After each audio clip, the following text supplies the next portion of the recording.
Hello everyone, welcome back my channel. आप सभी लोगों का स्वागत है मेरे चैनल पर।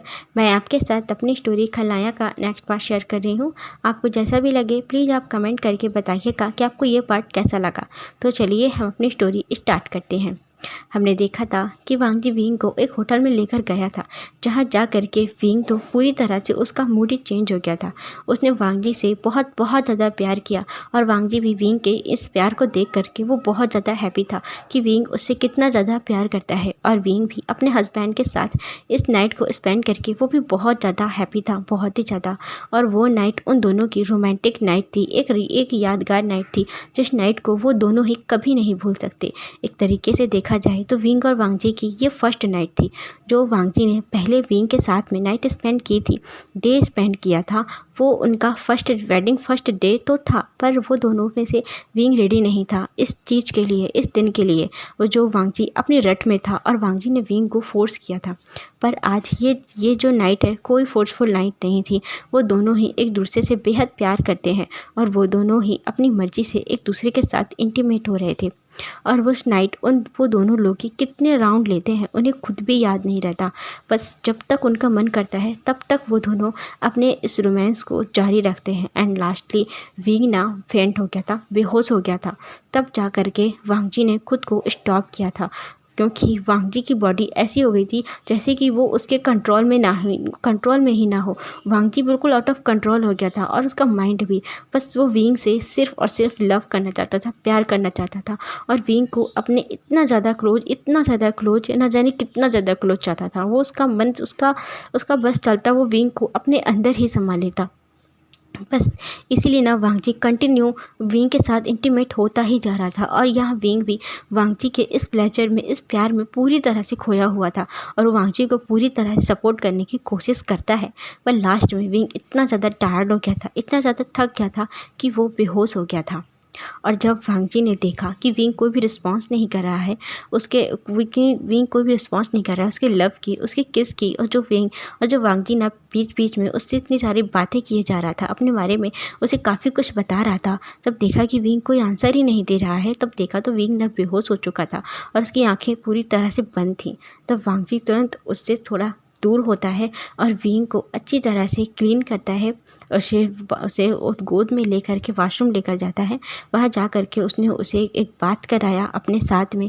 उसकी बॉडी को वो क्लीन करके उसे हल्के से क्लोथ पहना करके, लूज से क्लोथ पहना के वहीं बेड पर उस बेडशीट को निकाल के वो लिटा देता है।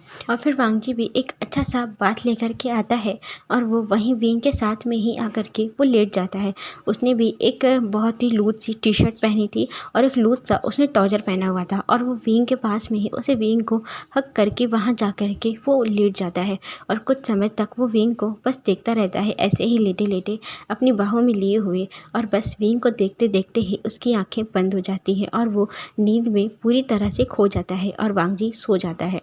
अब हम देखते हैं नेक्स्ट मॉर्निंग ना वांगजी के फ़ोन की रिंग बज रही थी, बहुत ज़्यादा फ़ोन रिंग कर रहा था। तब वांगजी की आंख खुलती है और उसने बहुत ही स्लोली से अपनी आइज़ को ओपन किया। और जब उसने अपनी आंखें खोली तो रोशनी इतनी ज़्यादा तेज़ थी कि वांगजी की आइज़ खुल ही नहीं रही थी, ओपन ही नहीं हो रही थी।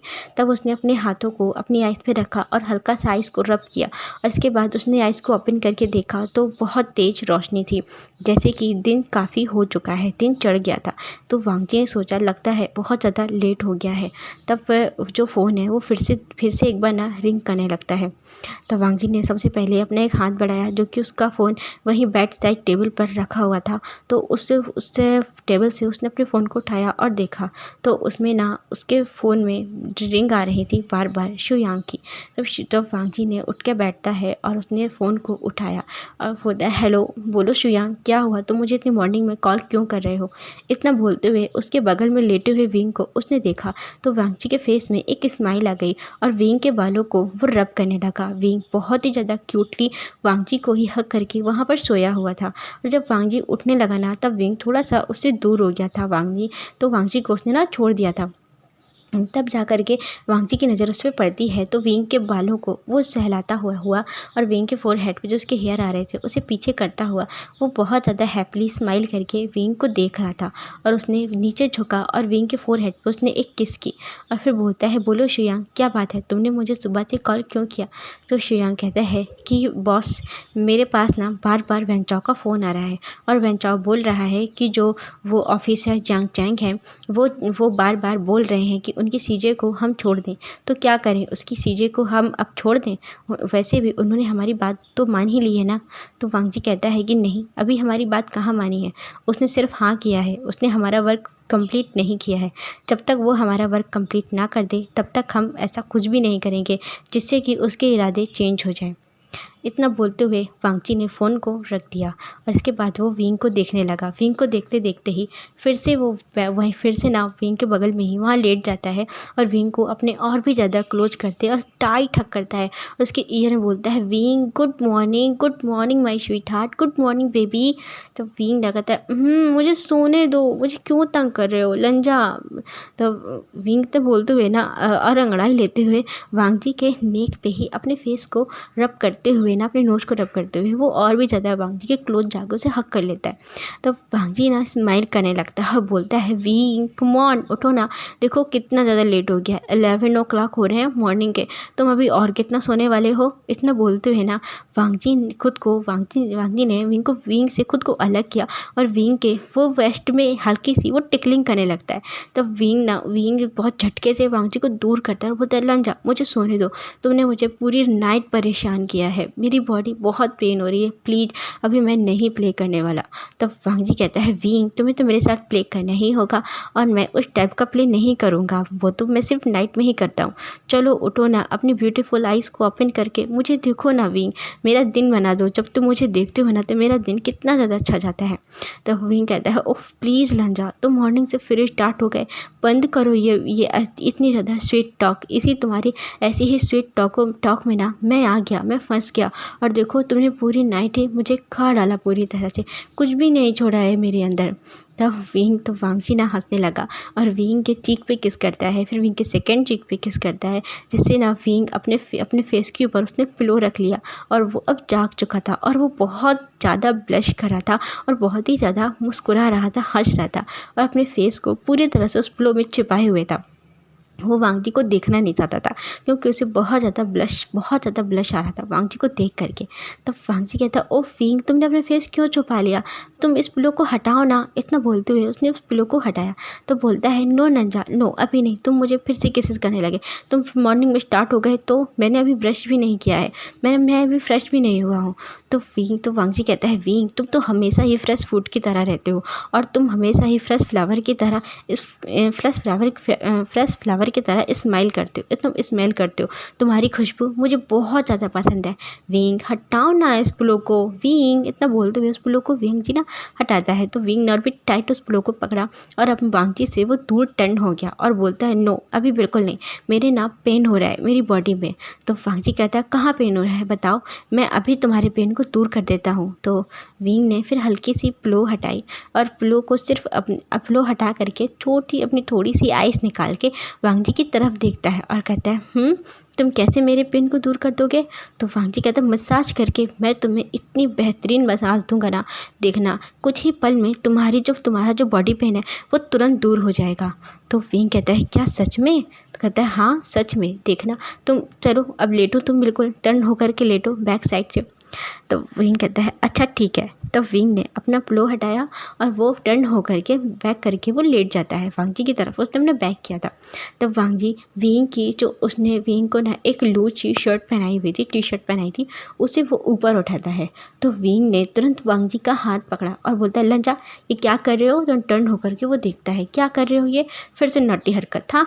तब वांगजी कहता है, नहीं, मुझे अब तुम्हारे वेस्ट में मसाज करनी है तो तुम्हारी टी शर्ट को ऊपर तो उठाना ही होगा ना विंग। तो विंग कहता है, नहीं, बिल्कुल नहीं, ऐसे ही करो तुम। तो वांग जी कहता है तुम ऐसे ऐसे ही टी शर्ट के ऊपर से कैसे मसाज होगी। तो विंग कहता है तुम बस हल्का सा रब कर दो, दबा दो, बस ज़्यादा मसाज देने की ज़रूरत नहीं है। तो वांग जी कहता है ठीक है, जैसी तुम्हारी मर्जी। इतना बोलते हुए वांग जी ने विंग के वेस्ट में ऊपर से ही उसके वेस्ट को हल्के हल्के से प्रेस करना, उसे दबाना शुरू किया, जिससे विंग को बहुत ज़्यादा अच्छा लग रहा था। और उसने एक गहरी सांस लेते हुए, जैसे वो बहुत ही ज़्यादा शांति की एंड सेटिस्फेक्शन की जो गहरी सांस लेते हैं, इस तरह से ब्रीथ लेते हुए ना विंग ने अपनी आँख को बंद करके और बहुत प्यार से अपने सर को उस पिलो पर रखा। और वांग जी ने फिर हल्के से विंग की टी शर्ट को उठाया और उसके वेस्ट को अपने वो दोनों थंब से इतनी अच्छी तरह से मसाज दे रहा था, जिससे ना विंग को बहुत ही ज़्यादा अच्छा फील हो रहा था, बहुत ज़्यादा। और उसके वेस्ट में जो अभी इतना पेन हो रहा था, तो उसमें भी ना काफ़ी ज़्यादा आराम फील होता है। तब वांग जी कहता है विंग अब तुम्हें कैसा लग रहा है, तुम्हें अच्छा लग रहा है ना। तो विंग ना कोई रिस्पॉन्स नहीं करता। तब वांग जी ने देखा कि वांग जी के मसाज देते हुए उसे पूरा आधा घंटा हो गया है। वांग जी पूरे आधे घंटे से विंग को मसाज दिए ही जा रहा है और विंग कोई किसी तरह का कोई रिस्पॉन्स ही नहीं कर रहा है। तब देखता है तो विंग ना फिर से एक बार सो चुका था। तो वांग जी जैसे देख करके अपना हेड शेक करता और बोलता ओ गॉड विंग तुम फिर सो गए और तुमने यहाँ मुझे बेवकूफ़ बनाया। हाँ, तुम मुझसे कितने आराम से मसाज लेकर के सो रहे हो। तो वांग जी ने देखा कि विंग के फेस में एक बड़ी क्यूट सी स्माइल है और वो सो रहा है। तो जो फिर उसे ना वांग जी पहले से परेशान करने वाला था, फिर वांग जी का मन नहीं करता विंग को तंग करने का। तो विंग को वो उसी तरह से उसके कपड़ों को ठीक करता है और उसके ऊपर ब्लैंकेट डाल देता है कि ठीक है इसे कुछ देर और सोने दो, बहुत ज़्यादा टायर्ड हो गया होगा। इसके बाद फिर वांग जी विंग के लेग साइड बैठता है और बैक और लेग साइड से नीचे लेग की तरफ से उसके ब्लैंकेट को ऊपर उठाता है और इसके बाद ना विंग की थाइस में और विंग की लेग में वो उसे हल्के हल्के से वो रब करने लगता है, उसे मसाज देने लगता है, ताकि विंग ना और भी ज़्यादा रिलैक्स होकर के सो जाए। और विंग के जो लेग है नीचे लेग, उस पर लेग पे भी वो बहुत अच्छी मसाज करता है, जिससे कि विंग और भी ज़्यादा गहरी नींद में वो सो रहा था। क्योंकि जो विंग के लेग भी बहुत ज़्यादा टायर्ड हो गए होंगे और विंग की वेस्ट में तो पेन हो ही रहा होगा, इसलिए वांग जी ना विंग की पूरी बॉडी पे एक बहुत अच्छा मसाज देता है पूरे 1 घंटे तक। और जिसके बाद ना विंग बहुत ही रिलैक्स होकर के सो रहा था। और फिर वांग जी जाता है अपना, जा कर के घंटे बाद जा कर के शावर लेता है। शावर लेकर के वो उसने अपने और विंग के लिए, दोनों लोगों के लिए ना फूड ऑर्डर करता है। और हम यहाँ देखते हैं जो जियांग चैंग है वो वैंचाओ के यहाँ गया था वैंचाओ से मिलने के लिए, क्योंकि उसने वैंचाओ का जो नंबर है उसने वो नंबर निकाल लिया था और उसने उसे कॉल करके वो बोल रहा था कि बताओ मेरी सीजे कहाँ है और मुझे क्या करना है। तो जो वैंचाओ है वो उससे फ़ोन पे ही बोलता है कि तुम्हारी सीजे हमारे पास बिल्कुल सेफ़ हैं, ठीक है, बस हमने ना उनका खाना कम कर दिया है। पहले उन्हें हम 2 टाइम खाना देते थे, अब हम उसे सिर्फ 1 टाइम ही खाना देते हैं और वो भी हाफ़ प्लेट। यदि तुमने हमारा वर्क नहीं किया ना तो हम ये हाफ़ प्लेट भी फिनिश कर देंगे, खाना देना बंद कर देंगे और धीरे धीरे तुम्हारी जो बहन है वो इस दुनिया से ही चली जाएगी। यदि तुम चाहते हो कि तुम्हारी बहन पूरी तरह से ठीक रहे तो तुम जा कर के मेरे बॉस का कहा हुआ वर्क को कंप्लीट करो। ये सुन करके वांग जो जियांग चैंग है वो बहुत ज़्यादा फ्रस्ट्रेट हो जाता है और अपने फ़ोन को वो बहुत ज़ोर से फेंकता है और वो अपने बालों को तेज़ी से खींचते हुए बोलता है कि ओह गॉड मैं क्या करूं, ये मुसीबत कहाँ से आ गई मेरे ऊपर। और इन लोगों का मेरे फ्रेंड से क्या ताल्लुक़। वो तो एक डॉक्टर है ना, लैन सिचुएन तो डॉक्टर है और वो लैन है, तो ये इस वैंचाओ को वो कैसे जानता है और वैंचाओ क्यों चाहता है कि मैं उससे जा कर के शादी करूं, जबकि मैं उससे प्यार नहीं करता। नहीं, वैंचाओ नहीं चाहता। उसके दिमाग में आया कि वो बॉस चाहता है, इनका बॉस क्यों चाहता है और वो बॉस कौन है, उसका नाम क्या है। ये सब सोचते हुए ना जियांग चैंग के दिमाग में बहुत सारे क्वेश्चन थे। फिर उसको याद आती है अपनी माँ की। फिर वो जा करके अपनी माँ के पास जाता है, जो कि जियांग चैंग और उसकी माँ वो दोनों लोग ही ना अब अपने घर पे आ चुके थे। और जियांग चैंग ने फ़ोन पे अपने बाबा को हर एक बात बता दी थी, अपने डैड को सब कुछ बता दिया था, जियांग फैमियान को, कि उनके साथ क्या हुआ और कैसे कैसे हुआ और जियांग चैंग ने किस तरह अपनी माँ और बहन को सेव किया है।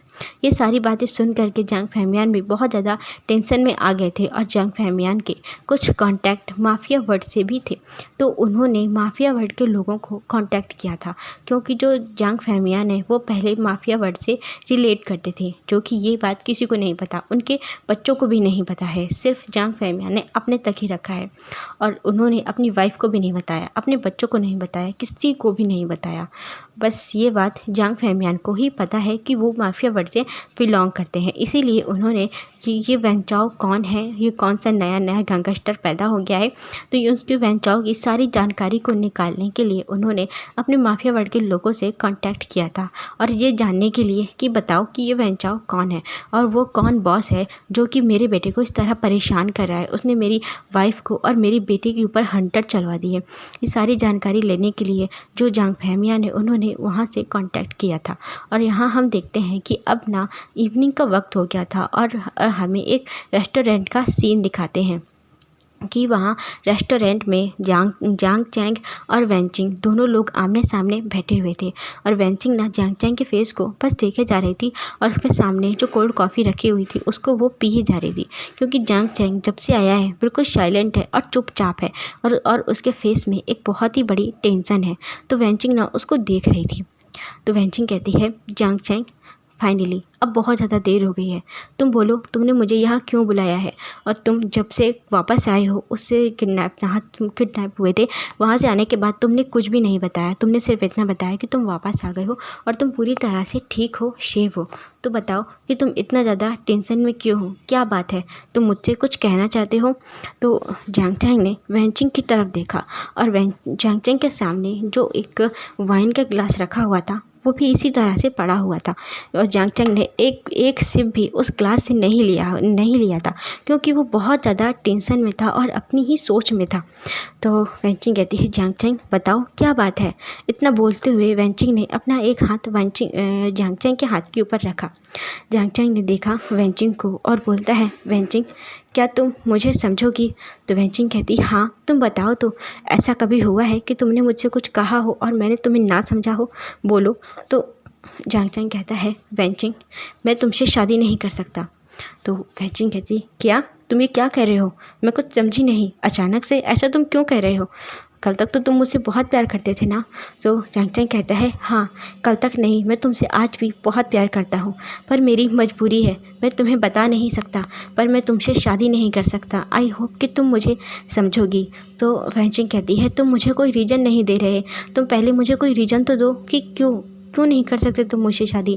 हमारी इंगेजमेंट हो चुकी है और सब लोग क्या कहेंगे इससे, और हर किसी को पता है, मेरे सारे रिलेटिव, मेरे फ्रेंड सर्कल में सबको पता है, और जहाँ मैं जॉब करती हूँ, तुम जॉब करते हो, हमारे पूरे पुलिस डिपार्टमेंट को भी पता है कि हम दोनों की शादी होने वाली है, और अचानक से तुम ऐसे बिना किसी रीज़न के हमारी इंगेजमेंट को तोड़ रहे हो।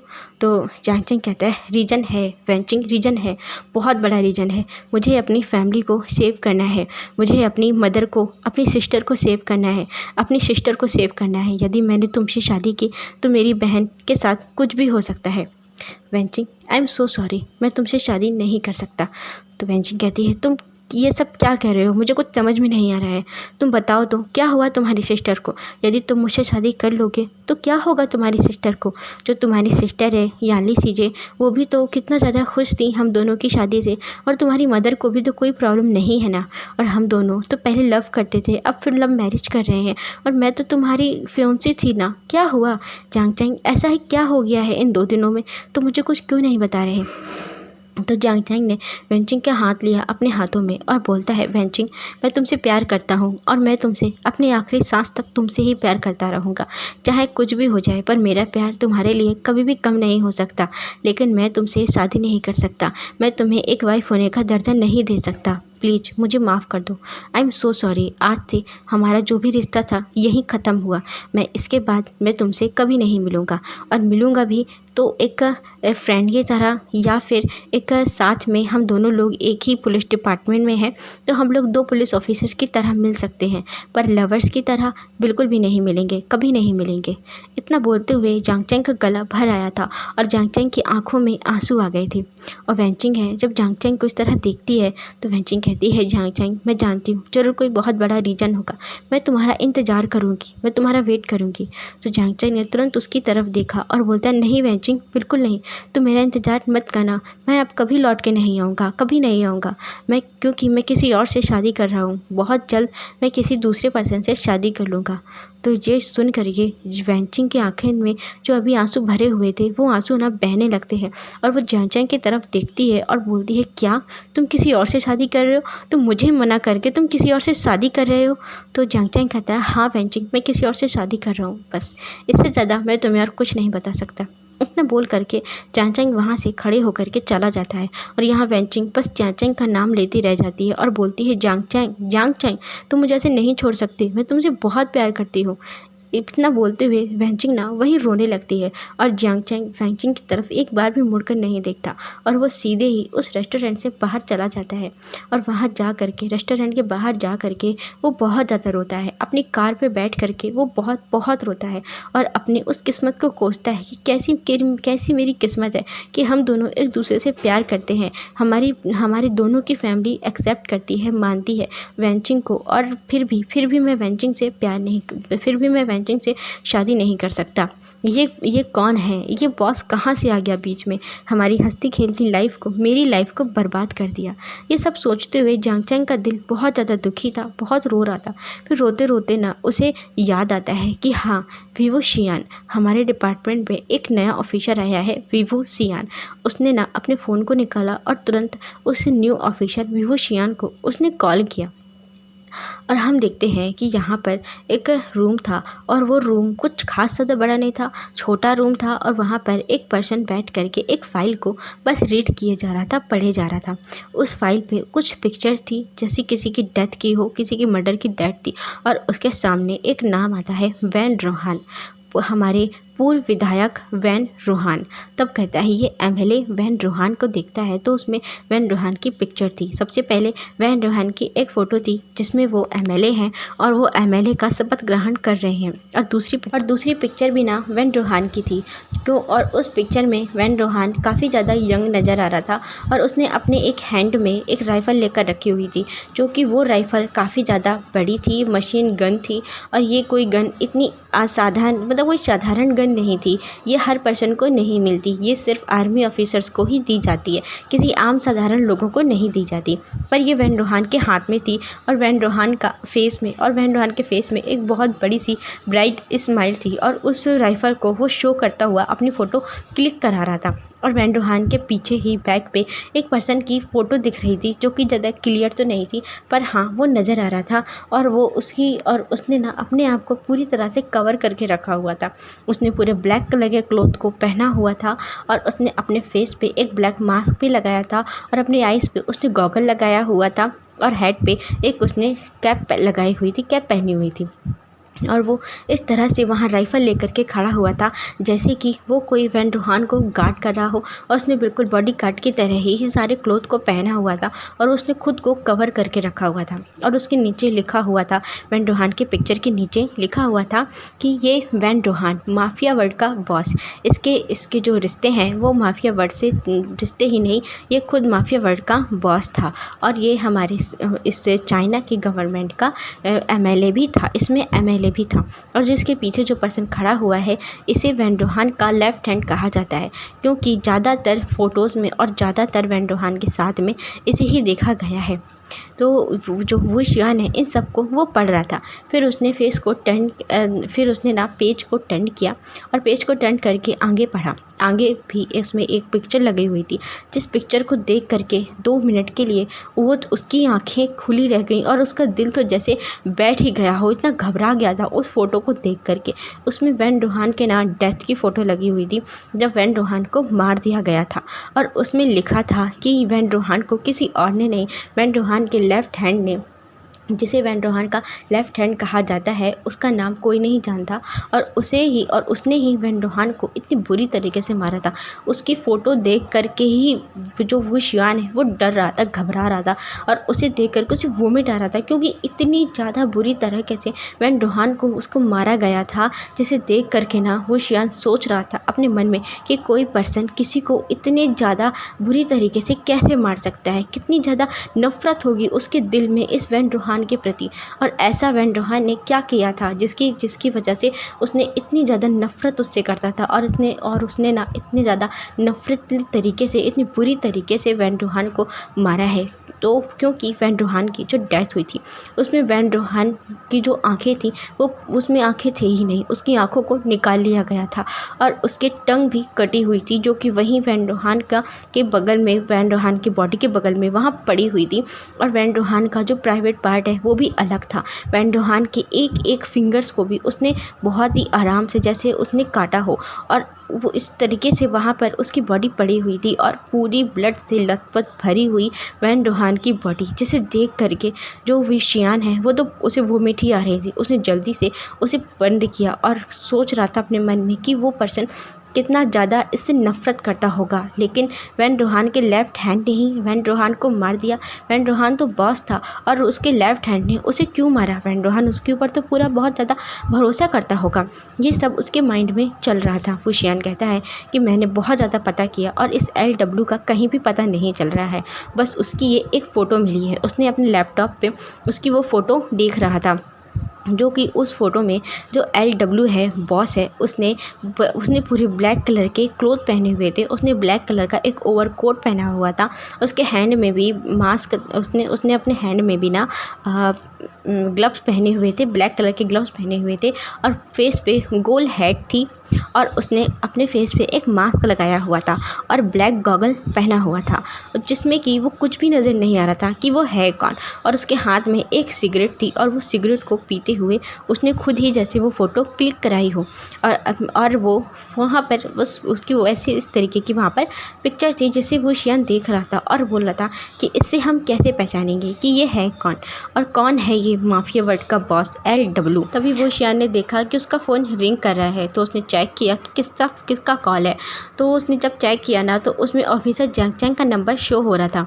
तो वो शियान ने उसका फ़ोन रिसीव किया और बोलता है, हेलो ऑफिसर जैंग चैंग, आपने मुझे कैसे याद किया? तो ऑफिसर जैंग चैंग बोलते हैं कि वो शियान, मुझे आपसे बात करनी है, बहुत ही ज़्यादा इम्पॉर्टेंट है, प्लीज़ क्या आपके पास समय है? तो वो शियान कहता है कि समय? अभी तो मेरे पास समय नहीं है, मैं आज सारा दिन बिजी रहने वाला हूँ, और मैं आज नाइट में भी बिजी हूँ, मेरे पास टाइम नहीं है। तो जो ऑफिसर जैंग चैंग हैं वो बोलते हैं कि बहुत ज़्यादा इंपॉर्टेंट है, प्लीज़ मेरी ज़िंदगी और मौत का सवाल है, बस इतना सोच लो, यदि आज मैंने बात नहीं की तो कुछ भी हो सकता है। तो जो वो शियान है थोड़ा सा टेंशन में आ गए, क्योंकि जैंग चैंग की आवाज़ भी ना बहुत ज़्यादा भारी थी। जैंग चैंग रो रहा था, जिसकी वजह से उसकी आवाज़ थोड़ी चेंज हो गई थी, भारी हो गई थी, जो कि वो शियान को समझ में आ रहा था। और जब उसने कहा कि ज़िंदगी और मौत का सवाल है, तो वो शियान और भी ज़्यादा टेंशन में हो गया। तो बोलता है कि ठीक है, आ जाओ, हम मिल लेंगे अगले 1 घंटे बाद, अगले 1 घंटे में हमारे पुराने रेस्टोरेंट में ही आ जाना। तो जैंग चैंग उसने कहा ठीक है, मैं बस अभी पहुंचता हूं। इतना बोल करके जैंग चैंग ने अपना फ़ोन कट कर दिया, और यहाँ पे जो वो शियान है उसने भी अपना फ़ोन को कट किया, और वो सोचने लगा कि ऐसी क्या बात करनी है ऑफिसर जैंग चैंग को मुझसे। हमें यहाँ सीन शिफ्ट होकर के विंग और वांगजी के लिए दिखाते हैं, क्योंकि वांगजी ना विंग के लिए आज फूड प्रिपेयर कर रहा था, जो कि वांगजी से तो बिल्कुल नहीं बन रहा था। तो विंग वहाँ पर जो किचन की रेक थी उसके ऊपर बैठा हुआ था, और वांगजी को ना सारे के सारे खाने बनाने के तरीके बता रहा था कि किस तरीके से बनाना है। वो वांगजी को इंस्ट्रक्शन दे रहा था, और वांगजी जैसा विंग कह रहा था उसी तरीके से खाना बना रहे थे। आजकल विंग और वांगजी की लाइफ में सिर्फ हैप्पीनेस ही है, और प्यार ही है।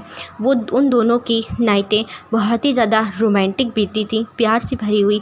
वांगजी उससे इतना ज़्यादा उसका लंजा उससे प्यार करता था कि विंग उसके प्यार को बर्दाश्त करते करते लास्टली वो बेहोश हो जाता था। अक्सर ऐसा ही होता है, रोज़ ही करीब विंग और वांगजी की जो नाइटें हैं ऐसे ही बीतती हैं। वांगजी उससे लव करते करते इतना ज़्यादा पैशनेट हो जाता है कि विंग अंत में वो बेहोश हो जाता है, और मॉर्निंग में उठ करके फिर विंग ना मुंह फुला के पूरे घर पे घूमता होता है, वांगजी से कंप्लेन करता हुआ कि तुमने आज फिर मेरे साथ ऐसा किया। और वांगजी विंग की फिर सेकेंड डे इतनी ज़्यादा केयर करता कि पूरे दिन में ना विंग का दिल फिर पिघल जाता, और अपने लंजा से वो प्यार करने के लिए फिर से वो एक्साइटेड हो जाता। अब तो इसी तरह से उन दोनों के ना दिन और रात बीत रहे थे। वांगजी का जितना भी वर्क होता वो फटाफट अपना सारा वर्क फिनिश करके वो विंग के साथ इसी तरह से रह रहा था। विंग और वांगजी बहुत ही ज़्यादा हैप्पली एक दूसरे के साथ समय बिता रहे थे। और यहाँ पर जो जियांग चैंग है वो अगले 1 घंटे बाद उससे वो शियान से जब मिलने गया तो वो शियान को वो मिल ही नहीं पाया। वो शियान वहाँ पुराने रेस्टोरेंट में बैठ करके उसका वेट करता रहा, लेकिन जियांग चैंग वहाँ पहुँच ही नहीं पाया। वैन चाओ के जो आदमी थे उन्होंने जियांग चैंग को फिर से एक बार पकड़ लिया था और उसे बहुत ज़्यादा पीटा था, क्योंकि जियांग चैंग ने वो शियान से बात की और जियांग चैंग का नंबर ना ट्रैक किया जा रहा था कि वो किससे बात कर रहा है, कहाँ जा रहा है, जिसके बारे में जियांग चैंग को भी कुछ भी पता नहीं था कि जियांग चैंग के ऊपर हर वक्त एक पर्सन ना नज़र रखे हुए हैं। जियांग चैंग ना विंग से उस समय पे नहीं मिल पाया था। और अब हम देखते हैं यहाँ से टाइम ना 1 महीने बाद का स्किप होता है। पूरे 1 महीने बीत चुके थे इन सबको, और इस 1 महीने में वांग जी और विंग का जो प्यार है वो बहुत ज़्यादा परवान चढ़ रहा था। वो दोनों एक दूसरे के बहुत ज़्यादा करीब आ गए थे, क्लोज हो गए थे। और वांग जी विंग के लिए बहुत ही ज़्यादा पॉजिटिव था, बहुत ज़्यादा। यहाँ तक कि विंग के जो फ्रेंड आते थे जैसे न्यू हुशैंग और जो अल्फाज फ्रेंड थे उनसे तो वो बहुत ही ज़्यादा जेलस करता था। पर विंग को वो एहसास नहीं होने देता था कि वांग जी को कितनी ज़्यादा जेलसी होती है, कितनी ज़्यादा। आज ना उसके भाई जो सिचैन है उसकी शादी है, तो वांग जी बहुत अच्छे से रेडी हो करके वो विंग का वेट कर रहा था बाहर नीचे हॉल पे बैठ के कि अब विंग आएगा। इसके बाद वांग जी और विंग दोनों लोग जाएंगे अपने गगा के वेडिंग प्लेस पे जहाँ पर उसकी शादी होने वाली है। आज वांग जी बहुत ज़्यादा हैप्पी है क्योंकि उसके गगा सिचैन की शादी जिससे वो प्यार करते हैं उससे है। वांग जी ने कर दिखाया कि उसके गगा जिसे पसंद करते थे वांग जी ने उस पर्सन से ही अपने गगा की शादी करा रहा है। आज वो बहुत ज़्यादा हैप्पी है, बहुत ही ज़्यादा। अब हम कुछ समय बाद का सीन देखते हैं कि विंग और वांग जी वहाँ वेडिंग हॉल पे पहुँच गए थे और वहाँ पर जो जियांग चैंग है वहाँ खड़े हो करके स्टेज पे खड़े होके अपने ओमेगा का वेट कर रहा था। वहाँ पर वांग जी ने स्पेशली ना वेंचिंग को भी इनवाइट किया था। उसे पता था कि वेंचिंग ना जियांग चैंग की फियांसे है, एक्स है, और ये बात सिचैन भी जानते हैं। सिचैन बिल्कुल भी नहीं चाहते थे कि वहाँ पर वेंचिंग आए, पर वांग जी ने ये बोला कि वेंचिंग ना विंग की बहुत अच्छी फ्रेंड है और वो जियांग चैंग के साथ में उसके डिपार्टमेंट में वर्क भी करती थी, तो हमें उसे इनवाइट तो करना ही चाहिए। और वो ना अपनी आंखों से देख ले कि अब वो जो पर्सन उसका फियांसे था अब वो किसी और का हस्बैंड बनने जा रहा है, और लास्टली वो किसी और का हस्बैंड बन गया है। अब वो उस पर नज़र ना डाले, इसीलिए ना उसने वेंचिंग को वहाँ पर बुलाया था। और हम देखते हैं कि वांग जी अपने गगा का हाथ पकड़ करके वो ना जियांग चैंग की तरफ बढ़ रहा था। एक हैंड वांग जी ने सिचैन का पकड़ा हुआ था और दूसरा हाथ विंग ने सिचैन का पकड़ा हुआ था। वो दोनों लोग ही अपने गगा को जियांग चैंग के पास लेकर के आते हैं और वहाँ पर यान ली और मैडम यू भी वहाँ बैठी हुई थी। और वहाँ पर जो जियांग चैंग के फादर हैं जियांग फैमियान वो भी वहाँ बैठे हुए थे। वो बिल्कुल भी खुश नहीं थे, यान ली भी बिल्कुल भी हैप्पी नहीं थी, और जो उसकी माँ है मैडम यू वो भी बिल्कुल भी हैप्पी नहीं थी इस शादी से। पर उन्हें ना मजबूरी में ये शादी करानी पड़ रही है क्योंकि इस वक्त भी वहाँ पर उस गैंगस्टर वैन चाओ के आदमी लगे हुए हैं। यानली पे उनकी नज़र है पूरी तरह से। यानली को वहाँ पर उन्होंने बुलाया है ताकि कोई सवाल ना करे, पर अभी भी उनकी नज़र ना पूरी तरह से यानली के ऊपर है। और वैन चाओ ने विंग और वैन चाओ के पास में यानली की कुछ ऐसी तस्वीरें हैं, कुछ ऐसी पिक्चर्स हैं, वीडियो हैं, जो कि यदि जियांग चैंग ने इसके लिए मना कर दिया यहाँ शादी से भी, इस जगह पे में भी ना वो मुकर जाता है, तो वो उस फोटोज़ को रिवील कर देंगे, जिससे यानली की इज्जत ना पूरी तरह से इस पूरे समाज के सामने आ जाएगी और वो किसी को भी मुंह दिखाने के लायक नहीं रहेगी। ये सब कुछ ना वैन चाओ ने जो जियांग चैंग है उसे बताया था, और उसने वैन चाओ को और जियांग चैंग को ना कुछ ऐसी पिक्चर भी दिखाई थी वैन चाओ ने यानली की। तभी जियांग चैंग माना था इस शादी के लिए। जियांग चैंग बहुत ज़्यादा दुखी था, बहुत ही ज़्यादा। उसके हार्ट में तो बहुत पेन हो रहा था, और ये बात ना सिचैन भी जानते हैं कि जियांग चैंग को वैन चाओ नाम का कोई गैंगस्टर है उसे बुली कर रहा है। पर जो वो है सिचैन है, उन्हें ये नहीं पता कि ये सब कुछ उनका भाई ही करा रहा है। वैन चाओ से उसके भाई के कोई संबंध हो सकते हैं वो सोच भी नहीं सकता। हाँ, उसे पता है कि माफिया वर्ल्ड का बॉस है, पर माफिया वर्ल्ड में कौन गैंगस्टर है, कौन माफिया है, इस बारे में उन्हें कोई भी जानकारी नहीं, क्योंकि वो इन सब से ना बहुत ज़्यादा दूर रहते हैं। इसीलिए उन्हें कुछ भी नहीं पता। बस उन्हें इतना पता है कि जियांग चैंग अपनी बहन और माँ की सेफ्टी के लिए उससे शादी कर रहे हैं। पर सिचैन मान तो गए हैं, पर वो दुखी हैं क्योंकि वो ऐसी शादी नहीं चाहते थे। वो जानते हैं कि जांग चैंग उससे प्यार नहीं करते, पर फिर भी वो जांग चैंग की माँ और बहन को सेव करने के लिए वो मान गए हैं इस शादी से। और कहीं ना कहीं उन्हें उम्मीद है कि वो शादी के बाद कि वो धीरे धीरे जांग चैंग के दिल में अपने लिए प्यार जगा ही लेंगे, क्योंकि शादी के बाद तो अब जांग चैंग ही उनका हस्बैंड होगा ना।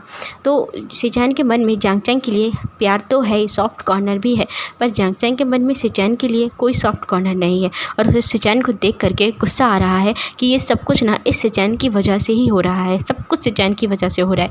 यदि सिचैन उसे पसंद नहीं करता तो शायद वो बॉस ना, जो इस माफिया वर्ल्ड का बॉस है, वो मुझे मजबूर नहीं करता। और उसके दिमाग में इस समय सिर्फ यही क्वेश्चन है कि माफिया वर्ल्ड का बॉस वो इसका लगता क्या है, इसके संबंध उससे क्या है, वो बस यही सोच रहा था। एक बार शादी तो हो जाए, फिर वो सिचैन से पूछेगा। यहाँ पर अब हम देखते हैं कि प्रीस्ट जो जांग चैंग और सिचैन के वेडिंग बाउस दिलाते हैं। वेडिंग बाउस कंप्लीट होने के बाद जो वहाँ पर प्रीस्ट हैं उन्होंने बोला कि आपकी अब वेडिंग हो गई है, आप दोनों हस्बैंड एंड वाइफ बन गए हैं, आप दोनों इससे एक दूसरे को किस करके इस वेडिंग को क्लोज कर सकते हैं। तो जांग चैंग तो बिल्कुल अपनी जगह खड़ा हुआ था, और जो सिचैन है वो भी शॉकिंगली और चुपचाप वहाँ खड़े हुए थे। वो जानते थे कि जांग चैंग उन्हें किस नहीं करेगा। तभी जांग चैंग की नज़र पड़ती है एक आदमी पे, जो कि वहाँ पर बैठा हुआ था और उसने बहुत अच्छे से बढ़िया कोट वोट पहने हुए थे, बहुत अच्छे से रेडी होके आया था। और उसने अपनी जो बुलेट है उससे सामने दिखाते हुए वो उसने ना शो करा था जांग चैंग को। तो जांग चैंग घबरा गया, क्योंकि उसका जो बुलेट थी, उसकी जो गन थी, उसकी बुलेट की उससे गन की जो नोक थी वो जानले की तरफ थी।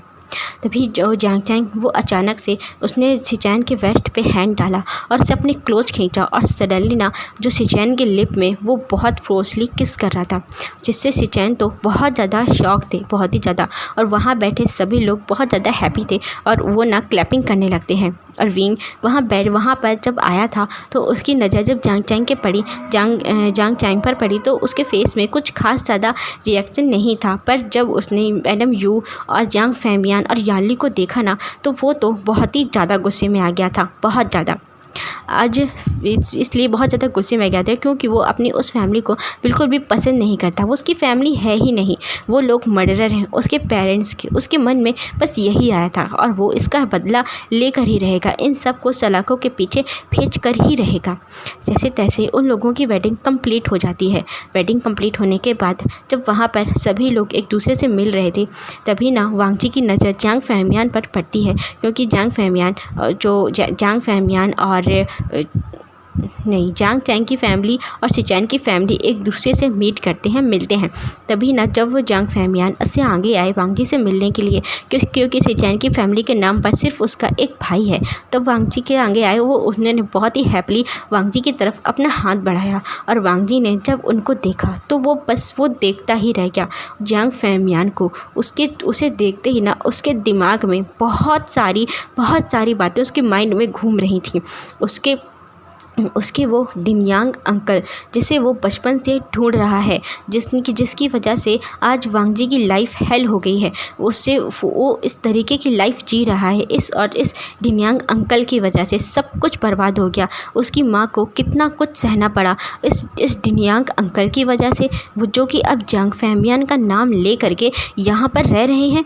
वो वांग जी ना उसके देखते ही उसका तो खून खौल रहा था, पर वो कुछ नहीं बोला। उसने अपने आप को कंट्रोल किया, शांत किया, और उसने जब जांग फैमियान से हैंड शेक कर रहा था, तो उसका हाथ इतना टाइटली उसने जांग फैमियान का हाथ को पकड़ा हुआ था कि जांग फैमियान के हैंड पे ना पेन होने लगा था। और उसने ना पेन भरी आवाज़ में बोलते हैं कि मिनिस्टर क्या हुआ, मिनिस्टर वांग जी आप इस तरह मेरे हाथ को क्यों पकड़ रहे हैं, मेरे दर्द हो रहा है।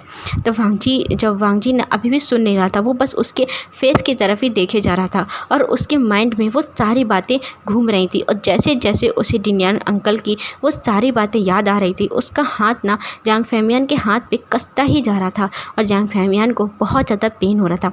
वहीं खड़ा विंग जो देख रहा था कि वांग जी किसी और दुनिया में है और उसका फेस कितने ज़्यादा गुस्से में है, तो उसने वांग जी को शेक करते हुए बोलता है, लंजा क्या हुआ, लंजा छोड़िए ना, उन्हें दर्द हो रहा होगा। तभी वहाँ पर जो शुयांग है वो तुरंत आगे आया और उसने वांग जी के हाथ को तेज़ी से खींचा, जिससे कि जांग फैमियान का हाथ छूट गया। और फिर जब वांग जी ने देखा कि उसे खींचा गया, उसने गुस्से से शुयांग की तरफ देखा। फिर शुयांग कहता है, बॉस आप क्या कर रहे हैं? तब वांग जी अपनी दुनिया में आया और उसने चारों तरफ देखा कि वो वेडिंग हॉल में है और आज उसके भाई की शादी है, वो ऐसा कुछ भी नहीं कर सकता। तभी कहता है, उफ, sorry, I am so sorry. उसने बोलते हुए वो वहाँ से तुरंत बाहर की तरफ चला गया, क्योंकि वो बहुत ज़्यादा टेंशन में था, बहुत घबराया हुआ था। उसके फोरहेड पे ना स्वेट आ रहा था, उसे बहुत ज़्यादा गुस्सा हो रही थी, एंग्जाइटी आ रही थी, उसे इतना ज़्यादा लग रहा था, वो सोच रहा था कि अभी इसी वक्त इस दिन्यांग की गर्दन को मोड़ के ना यहीं उसकी गर्दन तोड़ दे। उसके मन में बहुत कुछ आ रहा था, बहुत ज़्यादा गुस्सा आ रहा था जियांग फैमियान को देख करके। इसलिए ना वांग जी वहाँ से बहुत स्पीड के साथ वो बाहर चला जाता है और विंग बस लंजा करता हुआ वो उसके पीछे भागता है, दौड़ता है। तभी ना विंग वहाँ जा रहा था, तभी विंग का बहुत तेज़ी से सर चकराने लगता है, उसे चक्कर आते हैं और विंग वहीं पर बेहोश होकर के नीचे फर्श पे गिर जाता है। जैसे ही विंग फेंट होकर के वहाँ फर्श पे गिर गया, तभी शुयांग दौड़ करके विंग के पास आता है और वो ना उसका विंग का हेड लेकर के उसने अपने लेग पे रखाया और उसे हल्के से स्लैप करते हुए, उसे थपकी देते हुए, मतलब हिलाते हुए बोलता है कि बॉस क्या हुआ? बॉस आप ठीक है ना? बॉस लिटिल मास्टर आप ठीक है ना? तो विंग पूरी तरह से बेहोश हो चुका था। तभी वहाँ कुछ ही समय में हम देखते हैं कि हमें सीन शिफ्ट होकर के दिखाते हैं हॉस्पिटल का, कि विंग इस समय हॉस्पिटल बेड पे है और जो वहाँ पर वांग जी है वो डॉक्टर के सामने बैठा हुआ है और वो डॉक्टर एक गायनोलॉजिस्ट के डॉक्टर हैं और बहुत ही हैप्पीली वांग जी को हैप्पीनेस के साथ, खुशी के साथ बता रही थी कि कंग्रेचुलेशन, आप फादर बनने वाले हैं, आपका ओमेगा प्रेग्नेंट है। तो वांग जी ये सुन करके उसके फेस में कोई रिएक्शन नहीं था कि वो खुश है, हैप्पी है कि सैड है, कुछ भी नहीं था। बस वो एक्सप्रेशन लेस फेस के साथ ना डॉक्टर की तरफ देखे जा रहा था और वो कोल्ड वॉइस में बोलता है कि डॉक्टर आप अच्छे से चेक करिए, ऐसा नहीं हो सकता, मेरा ओमेगा इतनी जल्दी प्रेग्नेंट कैसे हो सकता है? तो वो जो डॉक्टर हैं वो बोलती हैं कि इतनी जल्दी नहीं, उन्हें पूरा 1 वीक हो गया है, आपकी शादी को कितना टाइम हुआ? तो वांग जी कहता है कि मेरी शादी को 14 डेज़ हो गए, नहीं 40 डेज हो गए हैं, 40 दिन हो गए हैं। तो डॉक्टर बोलती है कि 40 दिन तो बहुत अच्छे हैं, इसलिए ना आपको ओमेगा पिछले 1 हफ्ते से प्रेग्नेंट है, आपको उसका ख्याल रखना चाहिए, वो थोड़ा सा वीक है, आपको उसकी ज़्यादा केयर करनी होगी। तो वांग जी ना ये सुन करके वहाँ से खड़ा हो गया और डॉक्टर उसे बस यही दे रही थी, उसे डॉक्टर एक शेड्यूल दे रही थी कि आप इसमें लिखा हुआ है कि आपको क्या खिलाना है, क्या नहीं खिलाना है और किस तरीके से केयर करनी है अपने ओमेगा की। पर वांग जी ने ये कुछ भी नहीं सुना और वो वहाँ से ना बाहर की तरफ चला जाता है। कुछ ही समय में वांग जी वहाँ खड़े होकर के सोच रहा था, विंग के जो उसके सामने ना विंग वहाँ लेटा हुआ था और वांग जी विंग के सामने खड़े होकर के सोच रहा था कि विंग प्रेग्नेंट है। उसके मन में बस यही घूम रहा था, उसकी डॉक्टर की आवाज़ गूंज रही थी कि विंग प्रेग्नेंट है। आज के दिन इतनी जल्दी क्या कुछ हो गया उसके साथ? आज उसके गागा की शादी हो गई, आज डिन्यांग जो है जिसको वो इतने सालों से ढूंढ रहा है, वो डिन्यांग कितनी खुशी से अपनी लाइफ जी रहा है, अपनी बीवी बच्चों को कितने आराम से पाल रहा है और वो उसकी वजह से उसकी माँ को कितना सफ़र करना पड़ा, क्या कुछ सहना पड़ा। और आज वांग जी के भाई को भी कितना सफ़र करना पड़ा उस डिन्यांग की वजह से। और यहाँ विंग प्रेग्नेंट है? नहीं, ऐसा नहीं हो सकता, विंग प्रेग्नेंट नहीं, ये उसके मन में यही चल रहा था। तभी वांग जी के फ़ोन में रिंग आती है। तब वांग जी ने अपना फ़ोन देखा तो उसमें ना उस जो सौ सिंचन की कॉल आई थी। वांग जी ने उसके कॉल को रिसीव किया और वो थोड़ा विंग से दूर जा कर के बोलता है, हाँ बोलो। तो जो सौ सिंचन ने उससे कहता है कि वांग जी, जो पुलिस की टीम है उन लोगों ने वेंचाओ को गिरफ़्तार कर लिया है, ये वेंचाओ को पकड़ लिया है और उसके साथ में हमारे काफ़ी सारे जितना भी हमारा माल था उसको भी पकड़ लिया है, बहुत सारा नुकसान हुआ है। तो वांग जी कहता है कि ये सब किसने किया? तो शुयांग कहता है वही मैंने ना पता लगाया है कि इसके पीछे विवो शियान का ही हाथ है। तो वांग जी ना एकदम बहुत ज़्यादा फ्रस्ट्रेट होते हुए अपने एक हाथ का पंच ना वॉल पे बहुत ज़ोर से मारता है, जिससे कि वांग जी के हाथों की उंगलियों में ना काफ़ी ज़्यादा चोट आ गई थी और वो फ्रस्ट्रेट होते हुए कहता है, विवो शियान कब से पिछले 1 महीने से इस विभूषिया ने ना परेशान करके रखा हुआ है। हमारा कितना नुकसान कर दिया है, हमारे कितने सारे आदमियों को इसने अरेस्ट कर लिया है। और तुम लोग क्या कर रहे हो? हाँ, क्या कर रहे हो तुम लोग? एक शख्स का पता नहीं लगा पा रहे। अभी तक विभूषियन है कौन, उसका चेहरा तक हमें पता नहीं चला। और ऐसा कौन सा पुलिस का सीक्रेट एजेंट है? और पुलिस में तो हमारे ही सारे के सारे आदमी है ना, मैंने सबको चेंज कर दिया है। और ज़्यादातर पुलिस की टीम में जो भी हैं वो सभी हमारे हैं। ये विभूषियन है कौन? उसे ना बहुत गुस्सा आ रहा था। तो शांगलान कहता है कि आप ना शांत हो जाइए, मैं ना बहुत जल्द पता करता हूँ।